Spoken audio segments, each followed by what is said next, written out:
Jagan sir birthday celebrations చేసుకోవడం మీకు ఎలా అనిపిస్తుంది? జగన్ సార్ బర్త్డే చేసుకోవడం సార్ అనే కంటే మేము అన్నాన్ని ఎక్కువ అంటాము. ఎందుకనంటే మహిళల గురించి ఎక్కువ ఆలోచించింది జగన్మోహన్ రెడ్డి గారు. మహిళలకు దిశ యాప్ను తీసుకొచ్చింది ఆయన. మహిళలు ధైర్యంగా ఏ టైం అయినా సరే బయటికి వెళ్ళి తిరిగి రావడానికి ఎంతో నేనున్నాను మహిళలకి అని అన్నగా అక్కల చెల్లెలకి అన్నగా నేనున్నాను అని చెప్పి భరోసా ఇచ్చినటువంటి ముఖ్యమంత్రి ఎవరయ్యా ఉన్నారంటే అది వైఎస్ జగన్మోహన్ రెడ్డి గారు అని చెప్పగలం.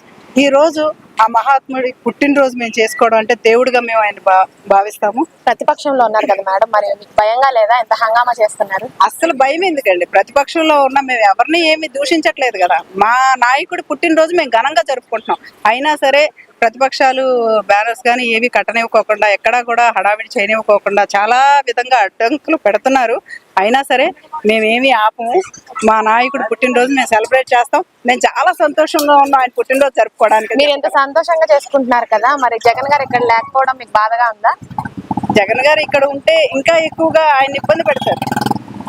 ఆయన అసలు నిలబడడానికి కూడా ఛాన్స్ ఇవ్వరు. ఎందుకంటే ప్రతిరోజు వేల మంది వచ్చి ఆయన కలుస్తూ ఉంటారు ఇక్కడ ఉన్నంత వరకు.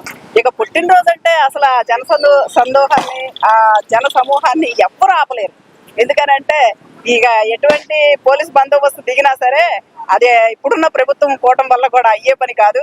అందుకే ఎవరికి ఎటువంటి ఇబ్బంది కలగకూడదని చెప్పేసి ఆయన ఉండకుండా వెళ్ళారు తప్ప మాకందరికి దూరంగా కాదు. ఆయన వెళ్ళింది ఎక్కడికి? బెంగళూరే కదా వెళ్ళారు.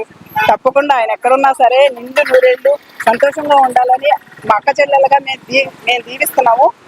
ఆయన నెక్స్ట్ సీఎం కంపల్సరీ వస్తాడు. ఆ నమ్మకం మాకుంది. మేము గెలిపించుకుంటాం.